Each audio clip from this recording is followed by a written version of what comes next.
Please subscribe.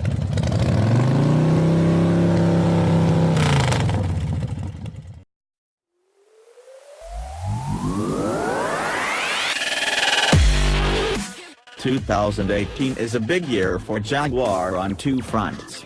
This summer, the firm's first all-electric car will arrive in showrooms in the form of the E-Pace, but before that, Jag is launching what could become its biggest-selling model, its new mid-sized E-Pace SUV. Jaguar bosses are keen to stress that the newest member of the Jaguar lineup is not simply a scaled-down F-Pace. To that end, design boss Ian Callum has injected design cues from the F-Type sports car rather than molding the looks of the firm's larger SUV into a smaller package.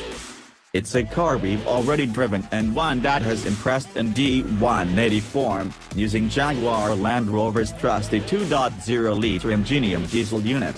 The D240 model driven here is that engine in a higher state of tune with an additional turbo yielding a substantial power boost to 237 bhp. With 500 Nm on tap, this model has the most torque of any E-Pace and delivers impressive performance, with 0 to 62 miles per hour taking 7.4 seconds from standstill. That rich baseline of torque makes the D240 feel stronger when overtaking, although with the 9-speed automatic gearbox in its default comfort setting, it doesn't kick down quite as swiftly as you'd like.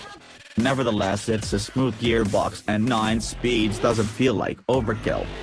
The E-Pace D240 is reasonably refined at cruising speeds too. The wind noise and tire roar produced by the 20-inch wheels on our test car are much more noticeable. Inevitably, dipping the throttle coaxes a classic diesel grunt out of the unit, but by and large it's civilized. It's fun to drive as well. Jaguar's engineers have created a real sense of difference between this and Range Rover Evoque, a car the E-Pace shares plenty of components with. The steering is accurate and weighted nicely, and it's easy to build confidence from behind the wheel.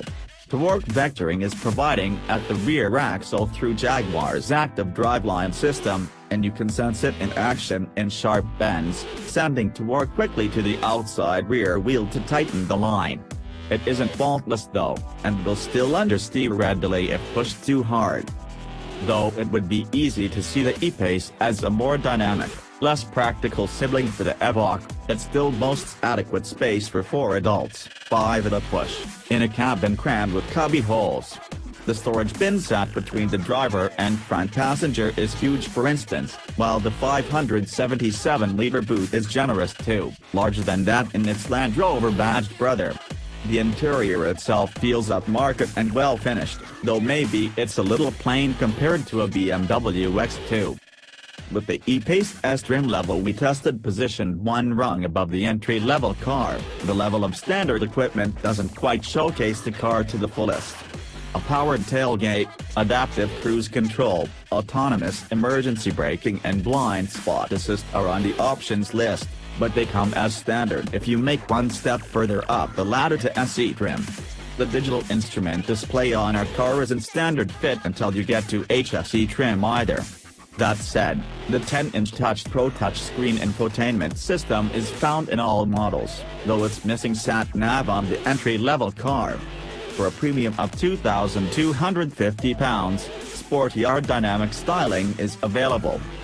There's no doubt that the E-Pace D240S is a strong contender, but maybe it isn't quite as good as the E-Pace gets when value for money is brought into consideration.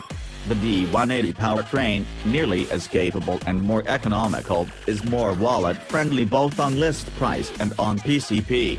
That unit in higher spec SE trim could be the sweet spot,